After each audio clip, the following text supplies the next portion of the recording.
Good morning or good afternoon or even good evening, depending on where you are joining us from. My name is Magdi Hanna. I will be the host of this webinar today on Secrets to Reliably Estimate Test Time and Effort by Robin Goldsmith.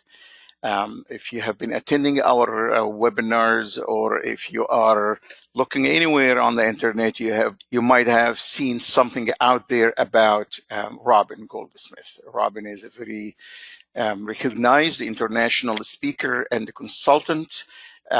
He is an author of a book on writing requirements, and I believe he will update you that he's writing a second book now on use cases.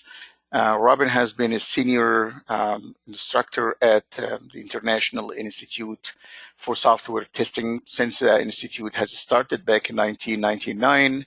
We are very grateful to have Robin as part of our team, as well as have Robin today to share with us his experience on different issues in test management, but more specifically on how to estimate effort in your test project. This webinar is being hosted by the International Institute for Software Testing, the leader in education-based certifications. We would hope that you would look at our website to see we have about different types of certifications out there. Most importantly, we have over 100 courses covering every aspect of quality assurance and the testing and other topics. Most of our courses are available online. I guess I need to stop this sales pitch for now, and would like to welcome Robin to this webinar and give him the microphone to start sharing his great experience. Robin, thank you very much, sir. Go ahead. Thank you, Magdi. Thank you, everybody. Welcome back. I'm sure a number of you have been with us in some of the prior webinars in this series. If you want to listen again or listen to one that you might have missed, they are available. Recorded on demand versions are available. Some of you have seen this information. I'm still the same person that I was last week. As I point out, once upon a time, I had real jobs, development and programming and quality assurance and database administration, and been a member of several IEEE standard working groups. 829 and 730 relate specifically to testing and quality assurance. Currently, I'm involved with significantly revising the standard on software acquisition. Subject expert for the IIBA Business Analysis Body of Knowledge version 2. Some of you may be familiar with search software quality on techtarget.com. As Magdi said, I do have a book called Discovering Real Business Requirements for Software Project Success. And indeed, I do have a forthcoming book, and I readily acknowledge that I have raised procrastination on this to a new level. But it is indeed on writing right Agile user stories and acceptance tests. And I'm actually getting closer to starting that for real and putting that together. And hopefully we'll have that in the works in the not too distant future. So we're talking about estimation in testing. And today's webinar is a preview for a full-day seminar called Estimating and Controlling Testing Projects that will be presented live online on Thursday, September 30th, okay, in roughly 2 weeks, okay? And so if you're interested in this topic, you're going to learn a lot more in the full day seminar. And Magdi mentioned that IIST is the leader in various certifications. And I think that sometimes people lose sight of the fact that to earn a certification from IIST involves taking a series of related courses. And to earn the Certified Software Test Lead certification, there are 4 courses involved, one of which is estimating and controlling testing projects. And the webinars have each previewed one of the 4 upcoming courses. What I think people lose sight of is that each of these individual courses by itself provides a lot of valuable information. If you take all 4 and pass the related certification exam with each, then you qualify to earn the CSTL certification. But you don't have to take all 4. You can take any 1 or 2 or 3 selectively that appeal to you, that deal with topics that are important to you. And I think we need to increase the emphasis that each of these courses is valuable and that you get added benefit by coupling them into a certification. Now, I think Magdi also mentioned that we have a number of recorded seminars. Each one of these is a full-day class. These are ones that I've done, and there are ones by other instructors as well. But I just want to point out that if you want to take any or all of the CSTL courses on your own schedule on demand, you can do that. Okay? They're all available as recordings. The advantage of the live presentation is obviously that you get to interact. And we encourage both. If the recording is more convenient for you, go with it. If you're interested in having interaction with me during the class, and I think hopefully that you get more out of it when you are able to interact, but that you still get a lot out of the on-demand recorded sessions. And, we're not doing this in a vacuum. We work directly with organizations. I work directly with teams, consulting as well as training capacities. And if this is of interest to you, and certainly training and your own group is the most economical way to get a bunch of people to get common information. So we've got a lot of opportunities there for you. And so what I would like you to do, if you would, is please put into the questions box what your issues are with regard to test estimation and what your objectives are for today's presentation. And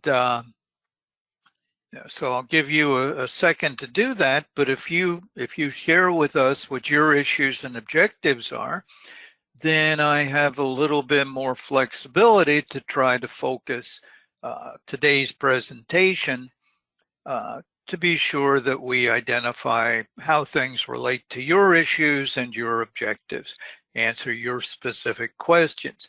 So if you would, please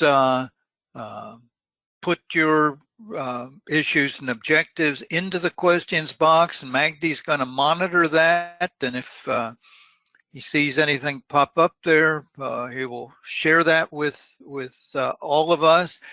Because ironically, one of the strange things about this webinar presentation tool is that as the presenter, I cannot see your questions. So that's why it's so important to have Magdi there to monitor as well. And so if you've got any issues or objectives, please share them. And Magdi, if you want to offer anything in addition, please speak up. Well, before I do that, there is a comment from one of the audience, one of the people in the audience here. He says, "I'd like to know how to better estimate test cases for system engineers." Let me see if there is any test cases. System integration testing, I'm sorry. for system integration testing. Okay, good. Any others? Another one says, my boss always argue about my estimates.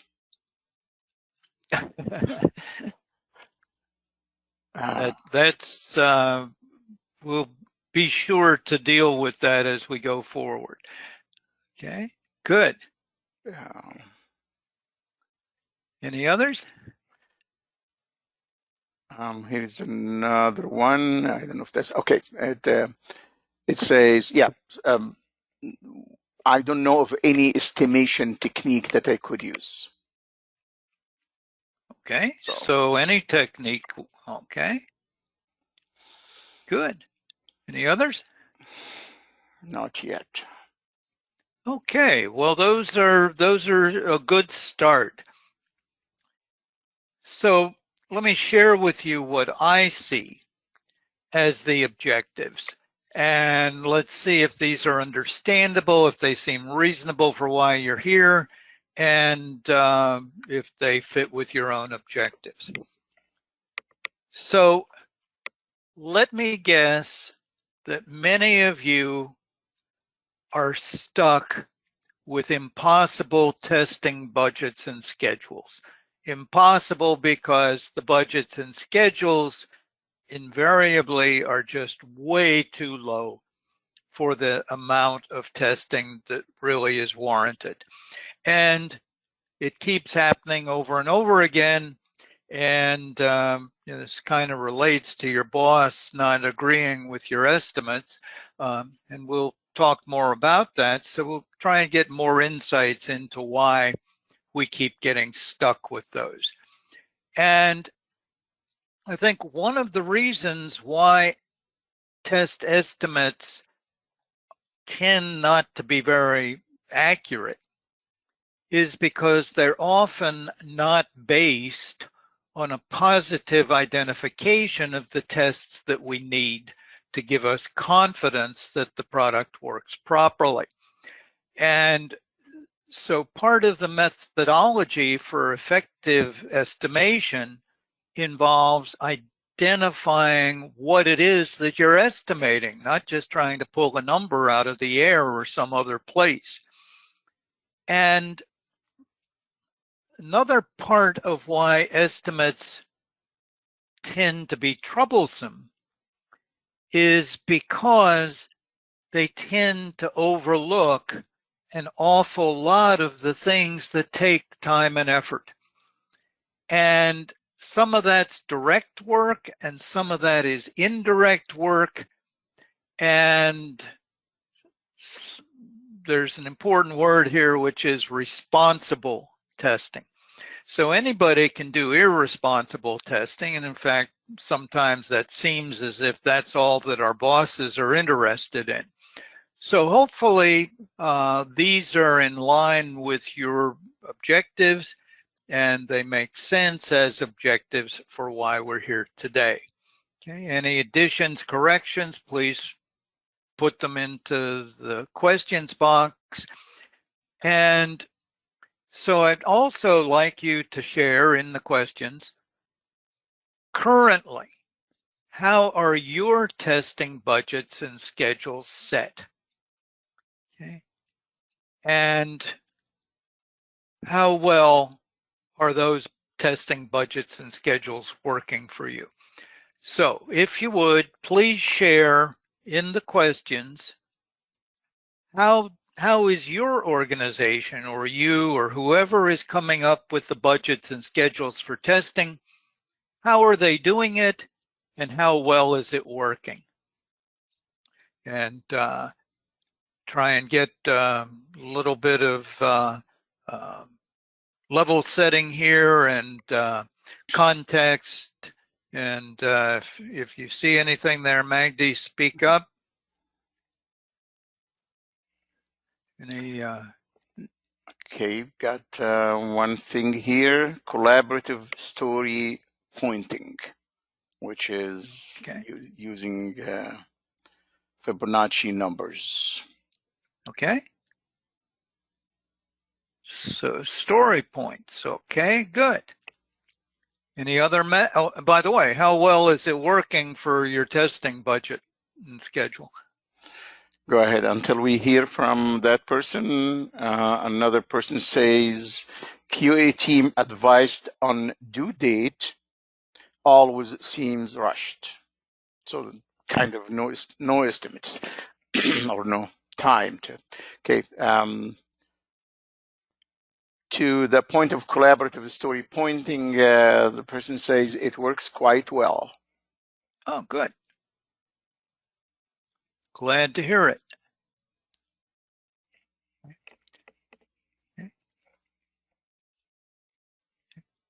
Nothing else at this point. Okay. Anything you want to share, Magdi?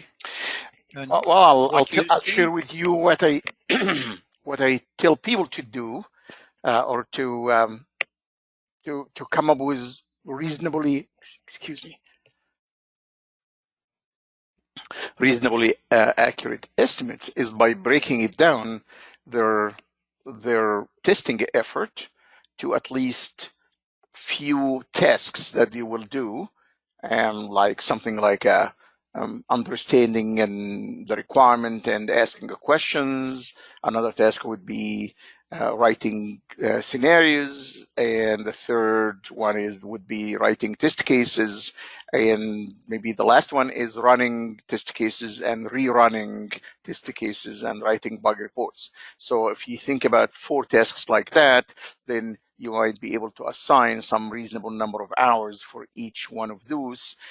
That at least gives your boss a reason to trust you or to trust your estimates, and instead of simply saying it's going to take me, 80 hours to finish testing. But you break it down that way. That's at least what I teach people to do, and they tell me it works. Okay. And indeed, that is part of the approach that we'll be discussing. There is a trap in that. Okay, good. I need to hear that. And the trap, of course, is that it's like take a trip. How long will it take? Well, depends where you go and how you go. Okay. So just knowing the tasks is necessary, but you need to know more about what those tasks have to do. And so we'll talk more about that. Good. So think about what happens. Okay. If you're making an estimate and your estimate is only conscious of half of the work that needs to be done, your estimate is just out of the starting gate going to be off by half, isn't it? And if you're only aware of half of the tests that need to be done, you're going to be off by another half. And if you're only aware of half of the tasks for those tests, okay, you're going to be off by another half. Now, if you multiply this out, half times half times a half, all of a sudden, your estimate is dealing with like 1/8 of what's happening. And so you shouldn't be surprised if your estimate is going to be off by a significant factor, by a factor of 8. Okay. Not off by 10% or something. It's off by a huge amount. And I think you will find as we go forward that in fact, many of us are falling into these traps. We're only aware of no more than half of the work, and some of us are aware of less than half of the work. And some of us are aware of no more than half of the tests, some are aware of much less. And with regard to those tests, we tend to be unaware of half or more of the tasks involved. So estimates are based on the target, that's the estimate, and its similarity to some kind of a known reference. Okay? So if we say, well, this project is like that other project, then it'll take about the same amount of time. Okay? And that's true if, in fact, this project really is like that other project. So for instance, when we, estimate what will a house cost, to build an elegant house like this involves considerably different things than building, say, a ramshackle old place. Okay? Yes, there are certain similarities, but the similarities are perhaps not quite as great as you think. And if in fact you're building a 50-story office tower, what it takes to build a Cape Cod house with 3 bedrooms really is not the same. And so part of our estimating is making sure or identifying the degree of similarity between the target and the reference. And do we have suitable ways to scale? Do we have a way to say, oh, the target is in fact the same size as the reference, or the target is twice as big as the reference, or the target is half as big as the reference? Okay. And very often we don't have a good way to scale appropriately, and then we end up making assumptions that maybe are not warranted.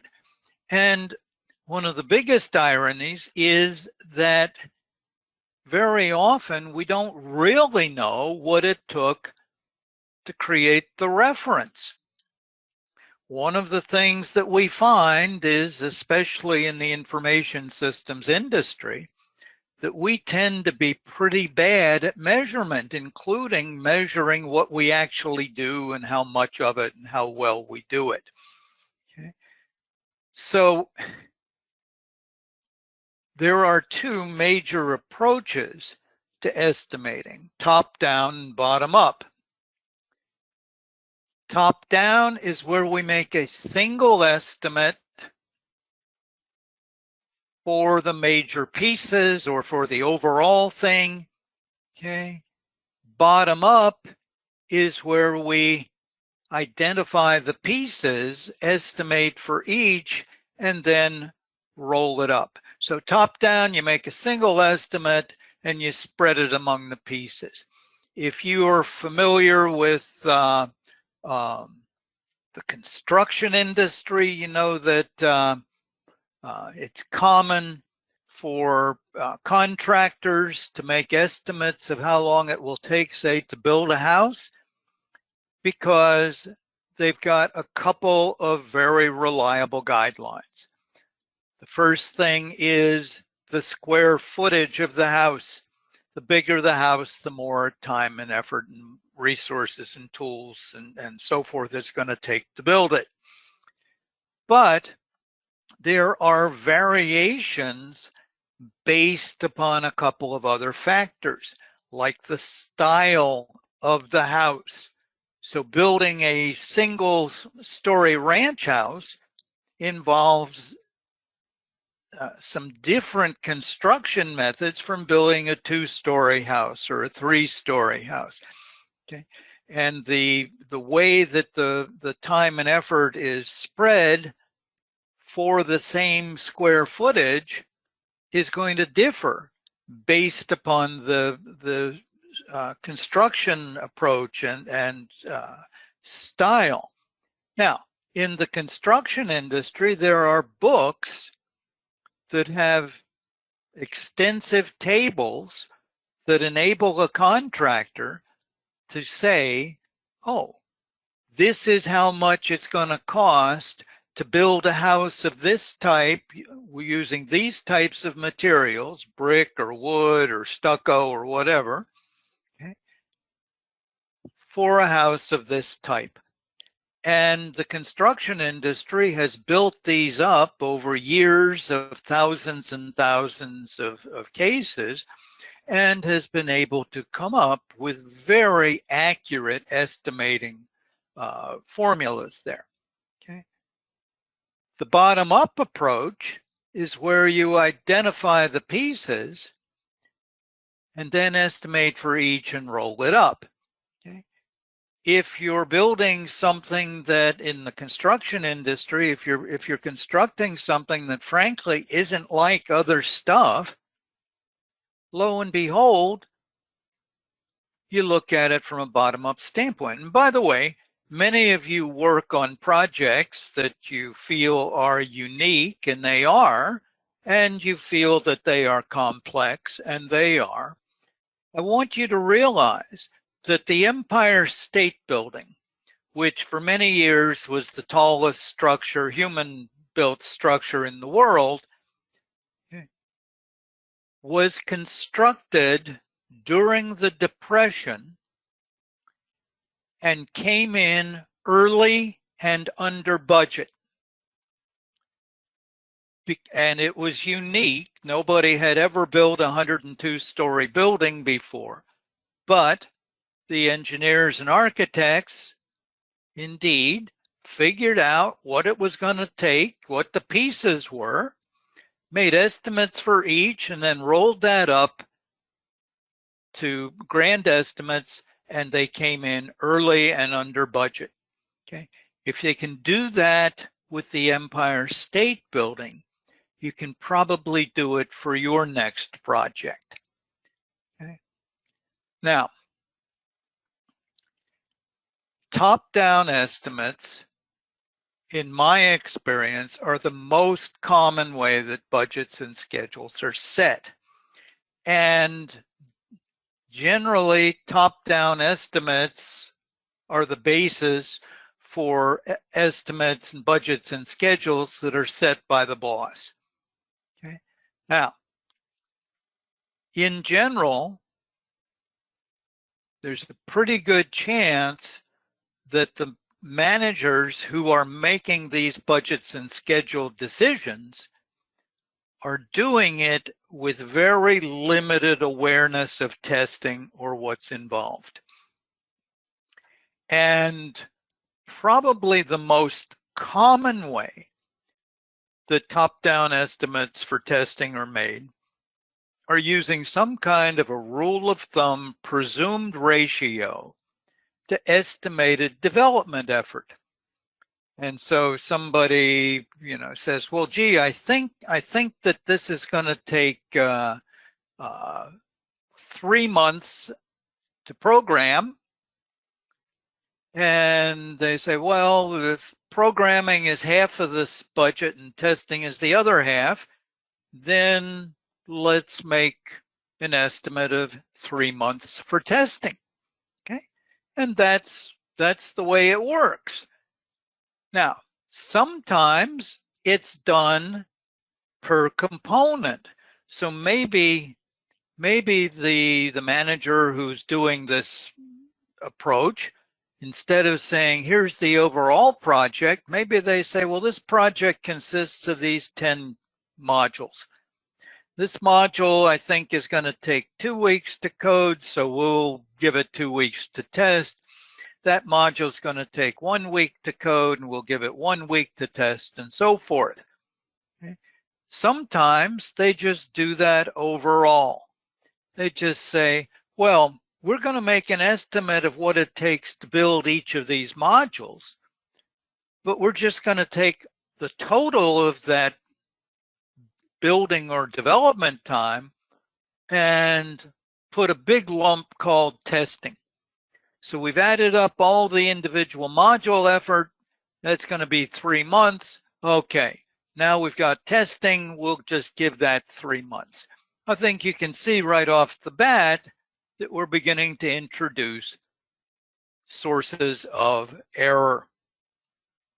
Okay. One of the issues, and this gets back to the story points question, because very often story points are estimated based on the total effort, both coding and testing. But very often, the story points are only based on the coding effort. And you really have to question whether the coding effort is a reliable predictor of the needed testing effort.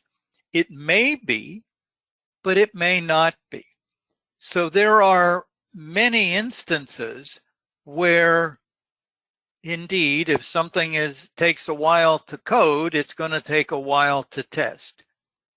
But maybe the nature of what we're coding really should indicate to us that it might warrant additional testing.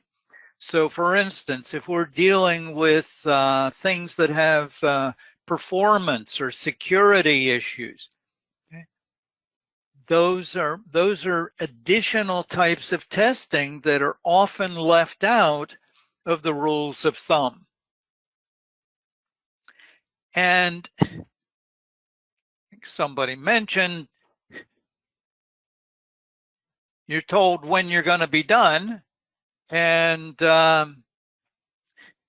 basically people spend time paying much more attention to estimating the coding, the building, and then it's just test in whatever time is left. And that's, I think you can see why that might not be a very reliable basis for estimating the testing. Now, the benefit or the advantage of a top-down estimate is that it's quick. The disadvantage is that it's usually inaccurate. It's inaccurate because it tends to overlook deliverables. It tends to overlook tasks. And it tends to make assumptions about ratios that are often just nonsense. So the amount of testing, dynamic testing execution that you need is going to vary considerably depending upon things like whether or not reviews and inspections are done throughout the development process.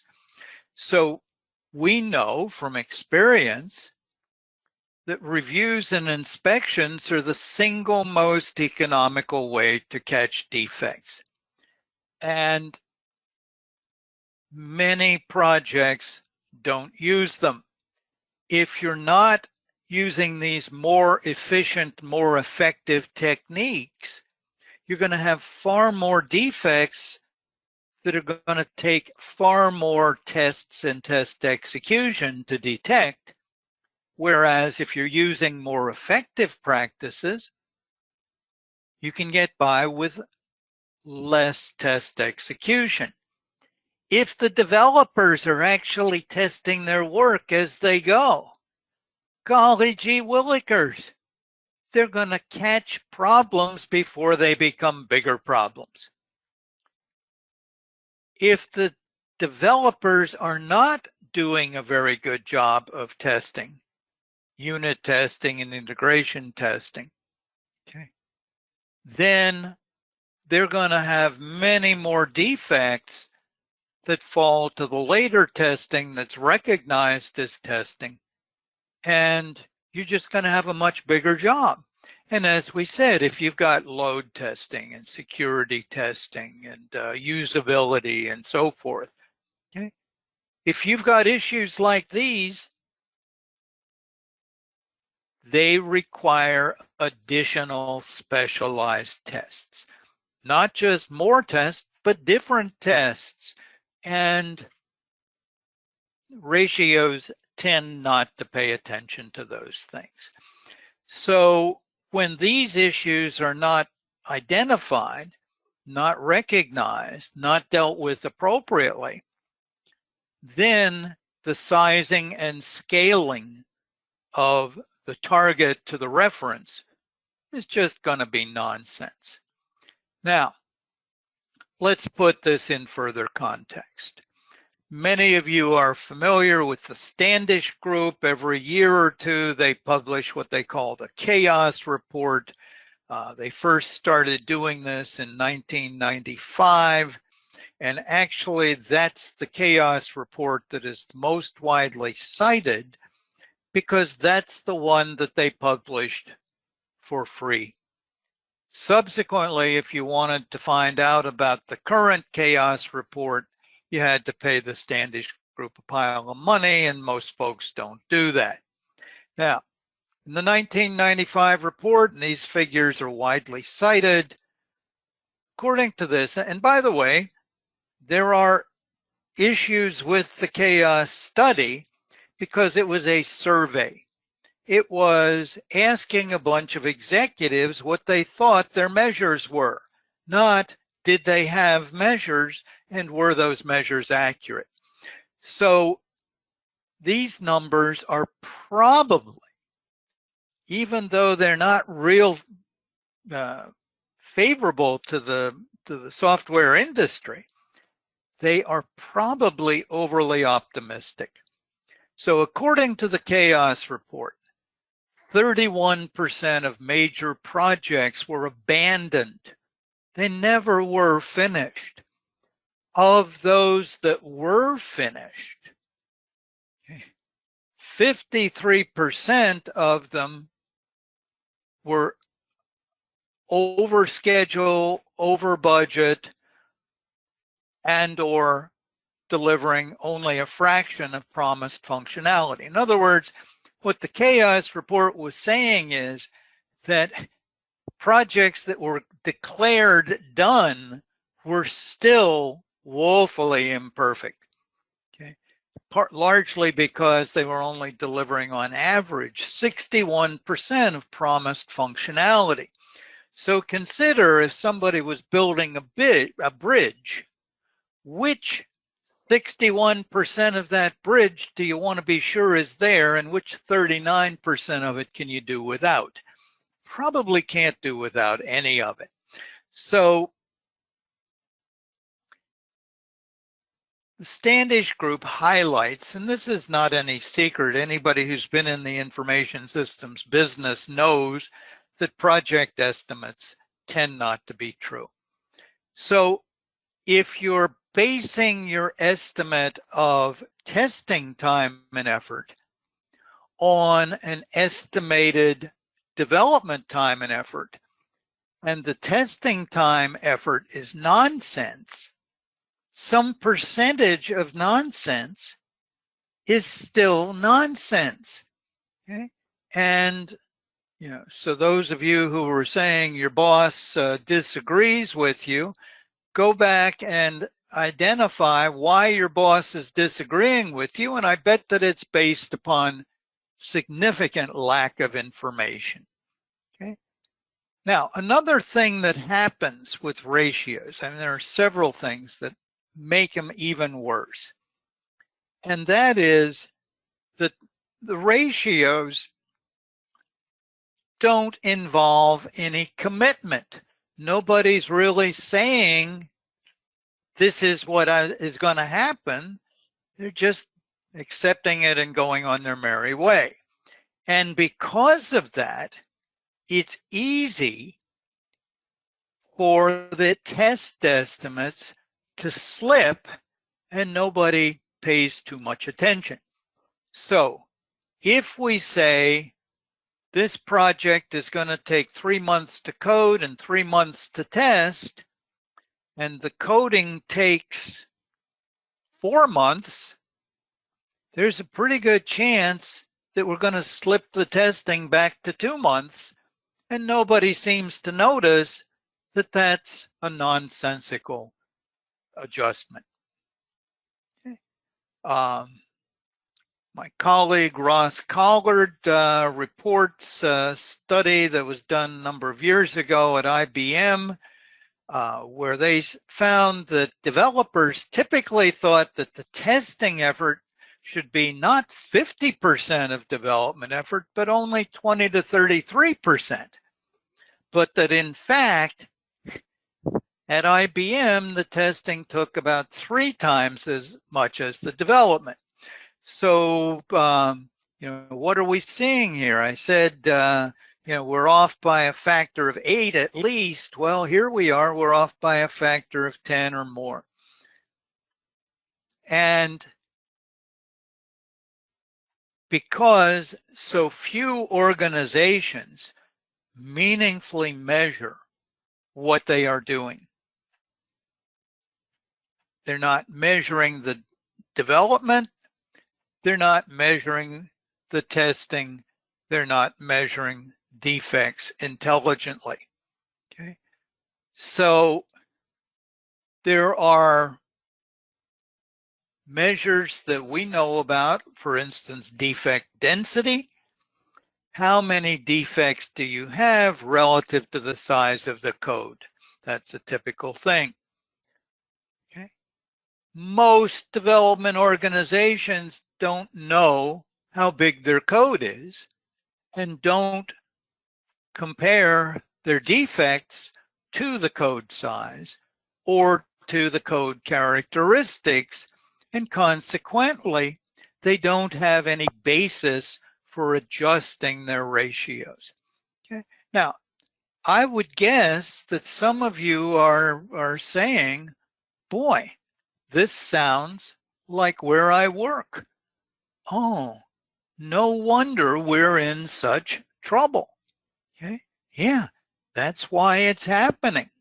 And then somebody's going to say, oh, but none of that matters because we're agile. Okay. And so in an agile world, hey, testing is integrated into development, and typically we might be doing test first unit tests and user story acceptance tests as part of our development process. And as that one person suggested, if that is part of your reference for coming up with story points, your story points are going to be anticipating this. But many folks don't do these things or don't incorporate the testing as part of their story points estimating. Okay, they're really not thinking about it. And one of the risks is that more and more the agile world is eliminating an identity for testing.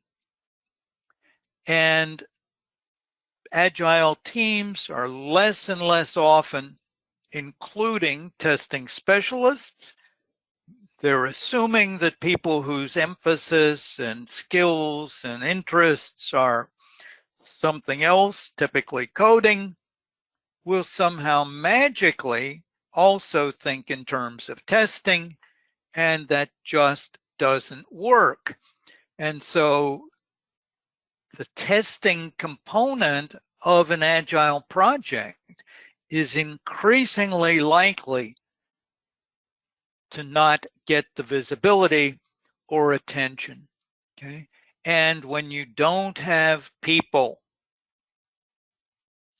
with a testing orientation and a testing mindset and a testing emphasis, then you very quickly lose sight of these elements because somebody assumes that somebody else is doing it and knows what to do, and those things just turn out not to happen. Now, hopefully you're not experiencing any of these things, but chances are that one of the reasons why you're attending today is because you're experiencing difficulties, and I think you shouldn't be surprised if one or more of the things that we've pointed out here are likely to be contributing to your difficulties. So we've been talking about top-down estimating. And by the way, top-down estimating is often done by people who are at the top in the organization and they're confusing their organizational role with their knowledge. Top-down estimating is a knowledge, not title issue. The other approach is bottom-up estimating. Bottom-up estimating takes more work because you typically break the work down into its component pieces, and those are often referred to as a work breakdown structure. At a minimum, it's a task list. More effectively structured work breakdown structures tend to be two-dimensional. They recognize that there are two dimensions, depth and breadth.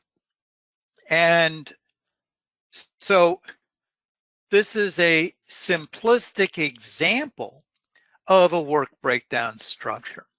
And so here's the way that we read this. So if we're testing the web configurations, let's say that we've estimated that that's going to take a total of 110 hours. Now, that 110 hours reflects the two lower level breakdowns. So testing the configs consists of preparing the configs and actually running the tests. Okay. And preparing the configs, we ascertain is going to take a total of 80 hours broken among these 4 tasks.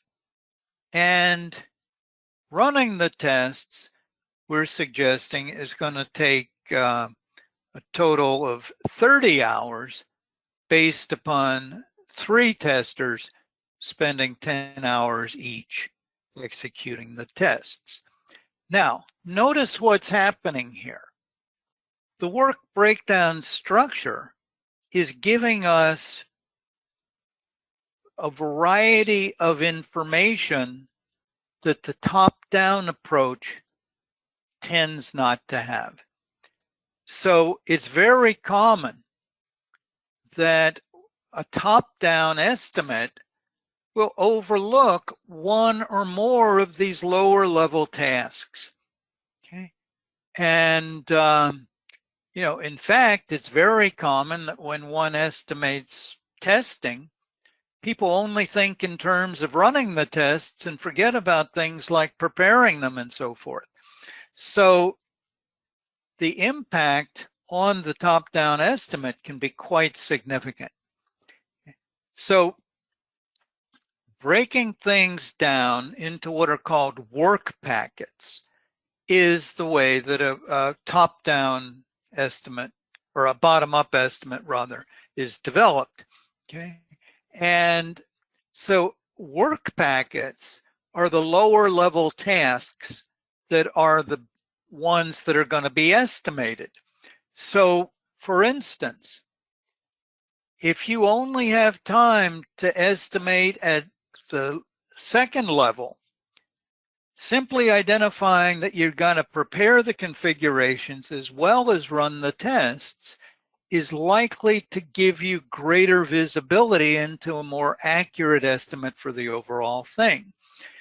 If you're able to drive some of them down to more detail, that's going to increase your accuracy of the estimate for those. And these things in turn can be driven down to lower levels of detail, except that they are each at the level where they would be considered a work packet. And the definition of a work packet is that a single resource can accomplish the work packet in a week or 2. Okay. So we're breaking projects into small tasks that are under the control of a single resource. Okay. And when something is under a single resource's control, that dramatically reduces the sources of variation.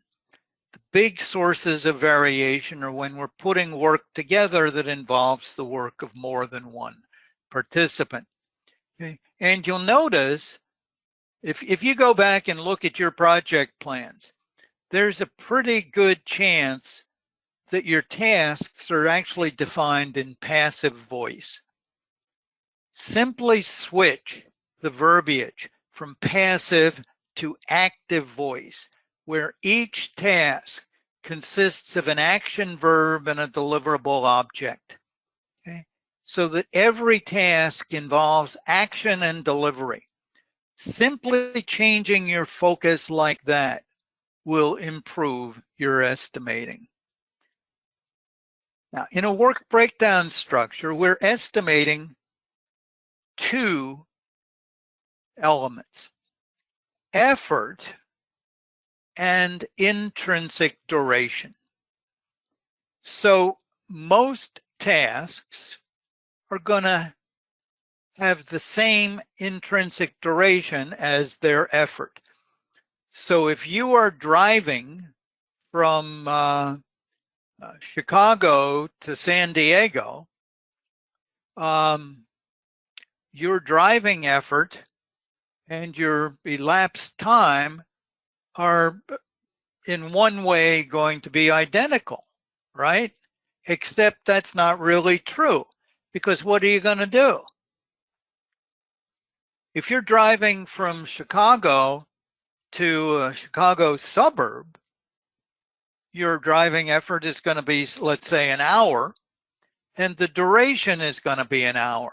But if you're going all the way to San Diego, your driving effort is going to take, let's say, I don't know, 3 days, 8-hour days of driving, and then you're going to have 16 hours when you're not driving. Some of it you're sleeping, some of it you're eating, maybe you're doing sightseeing, whatever. Okay? So the effort and the intrinsic duration, how long it actually takes you to get there, are two separate but related variables. And we need to take into account the skill and level of who is doing the task and the quality levels involved. So if you've got a senior tester doing a testing task, it might take them 6 hours, whereas if you've got a junior tester, it might take them 8 hours, or maybe it's a task that a junior tester could never do themselves. Okay? So the skill and level is critical. And the quality levels.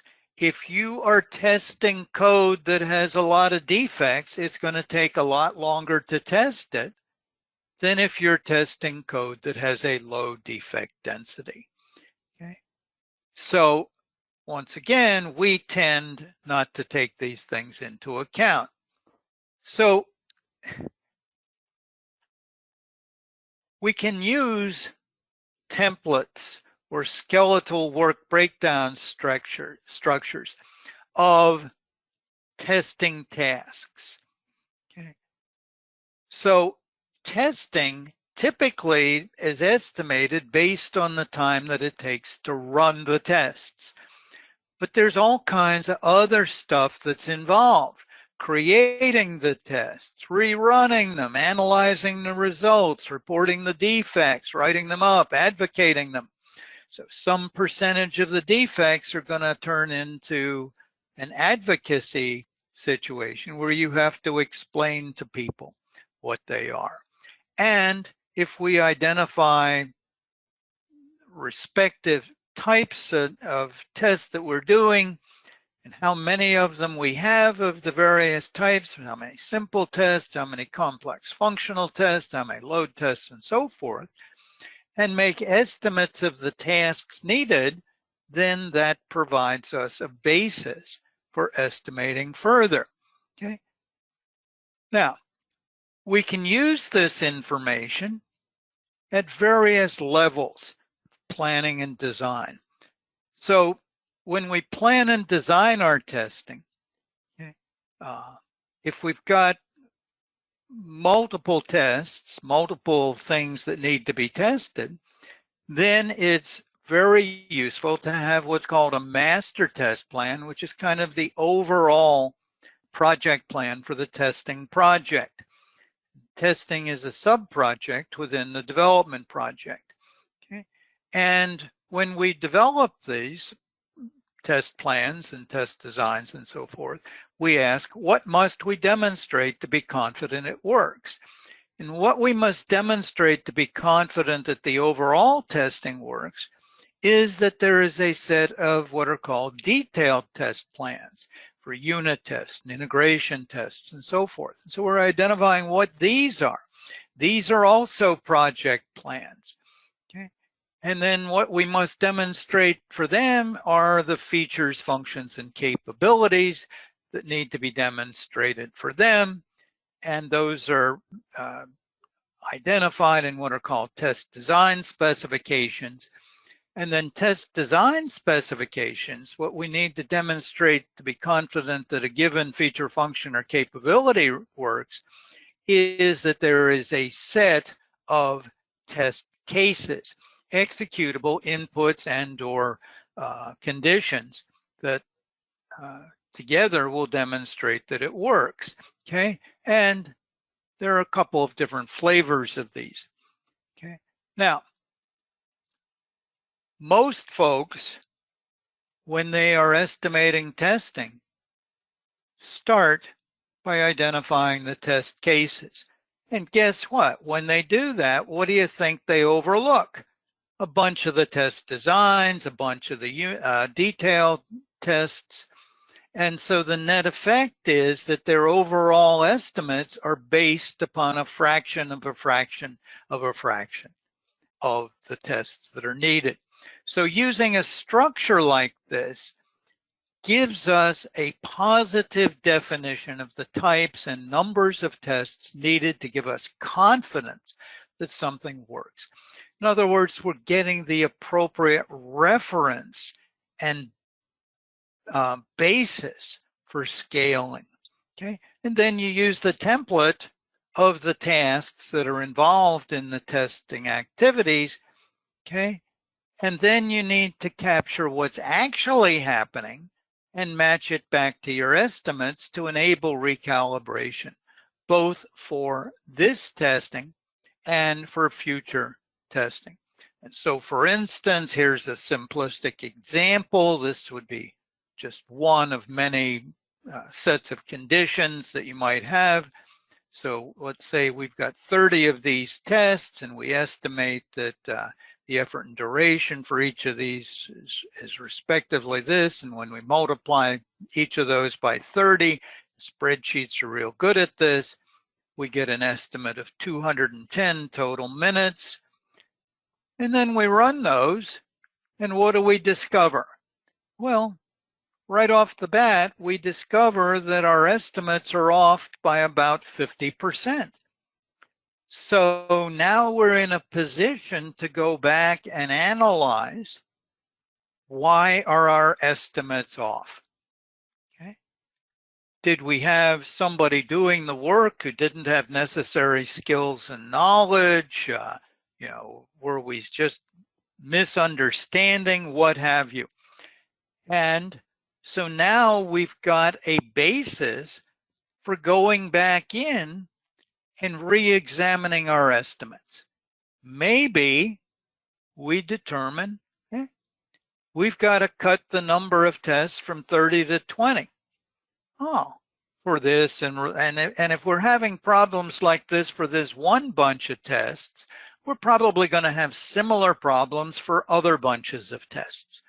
So maybe we need to go back in and recalibrate, maybe cut the number of tests, maybe change the way we're doing things, maybe change the resources, maybe find automation, whatever. But by understanding where our time and effort is going, now we're in a position, okay, to do better. The other piece is administrative and support tasks. So administrative and support tasks take time and effort that is not driven by the number of tests that we've got. Most folks, when estimating testing, tend to overlook the administrative and support tasks, in part because they're not thinking of testing as a project. So, I'll encourage you to think about what kind of tasks are there in your testing projects that are not test-based, but still need to be performed in order to accomplish testing. Okay, and so if you would, please put those into the questions box. And after you've done that, step back and get candid. What percent of your total testing effort is tied up on these things that are not test-based, on the administrative and support tasks? And enter that percentage in the Q&A.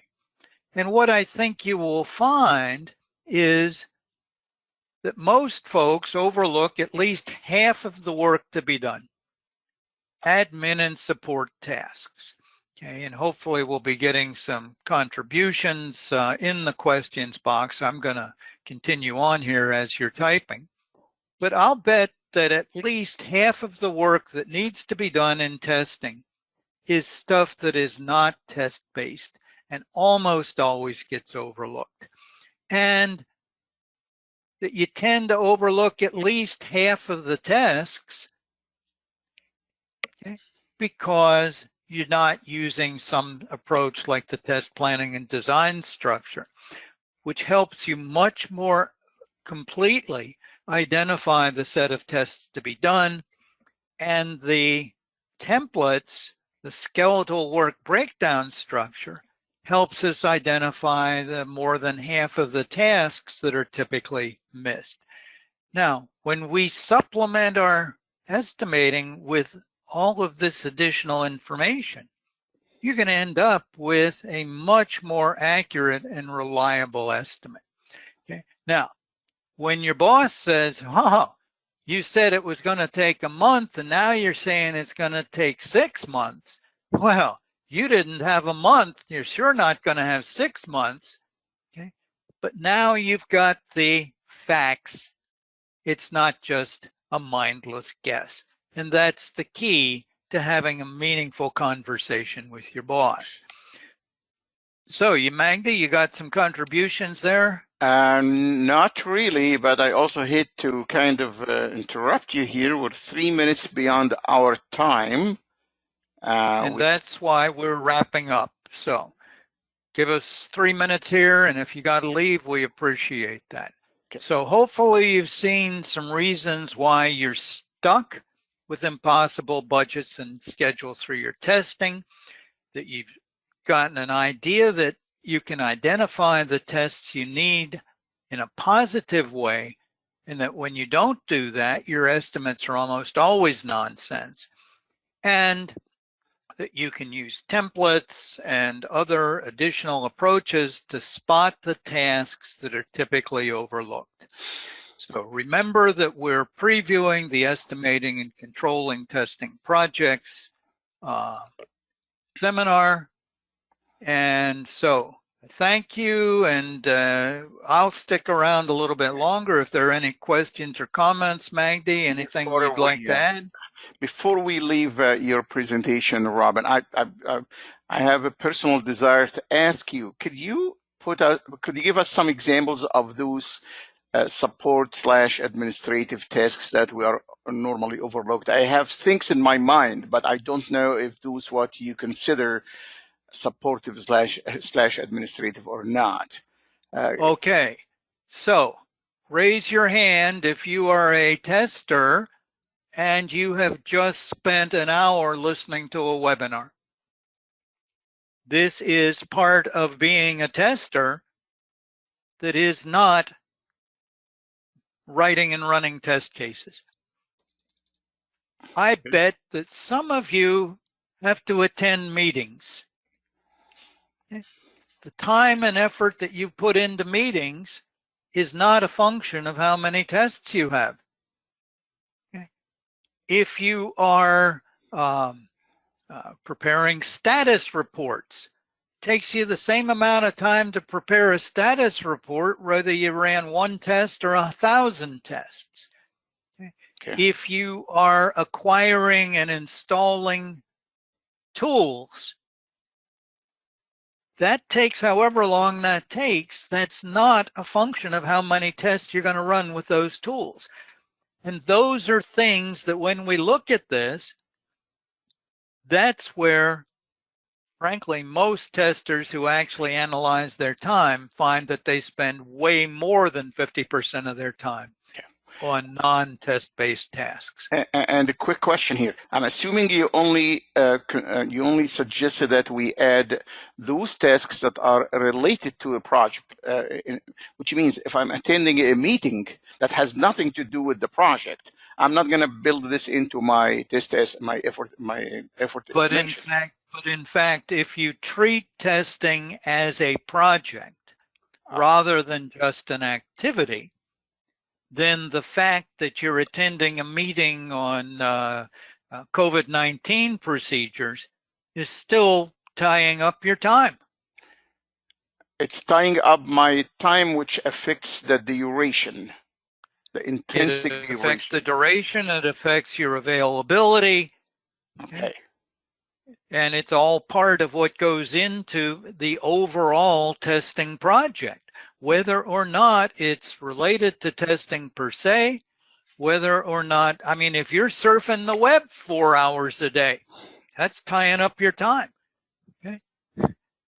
And people, that's where people's time goes and nobody's keeping track of it. And if that's the way that your world is, and most of us it is, when we don't take that into account, then our estimates come up short and we don't know why. All right.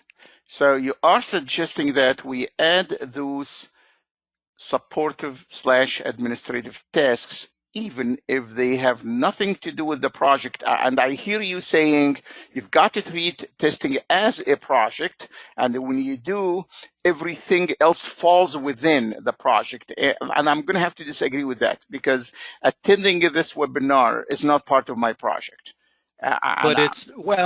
But Magdi, in fact, it is part of your project because the time that you're spending in the webinar is time that you're not spending writing and executing tests. And that's where I agree with you that it is taking time from my own time, so I'm not from testing, so it is affecting the duration. So that's why I suggest that people calculate the ratio or the percentage of their time they're actually spending on the project. So I can say, yes, I said, it is true that I said it's going to take a month.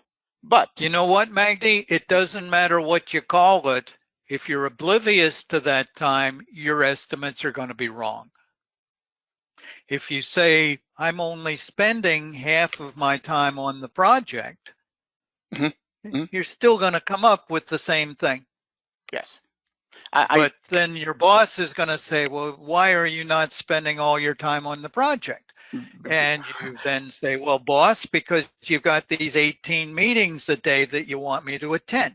Yes. Oh, yes. Well. And Robin, sorry to interrupt you, but this happens with me almost on a daily basis when my lead developer or my lead tester says it's going to take that long.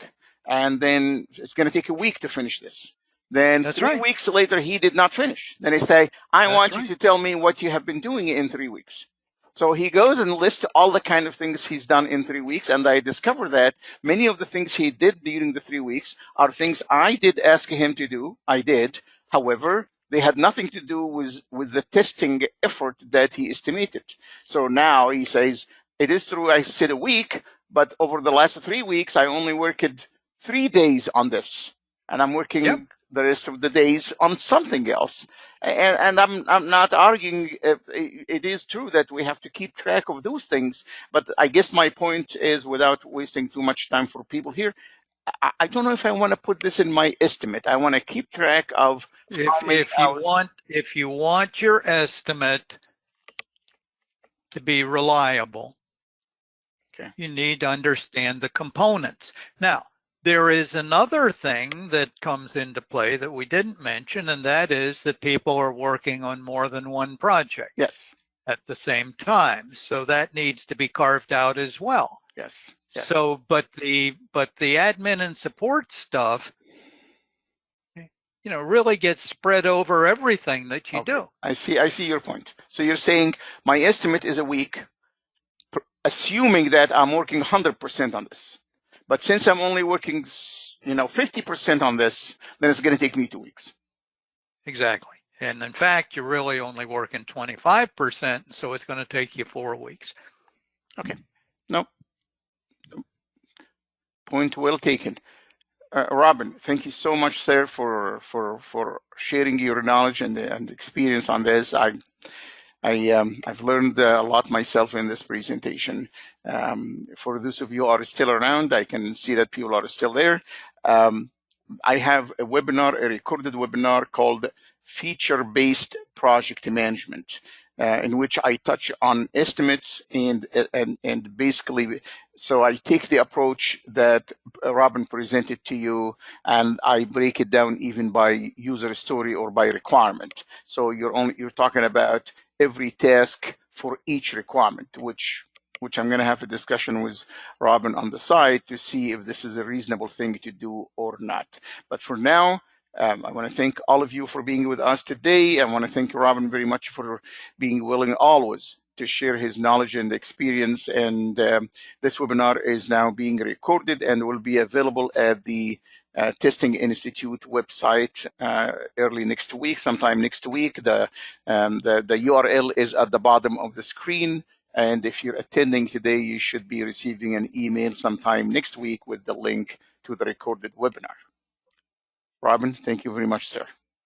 Thank you. Thank you, everybody. Hope to see you in these upcoming courses and any other way that we can help you.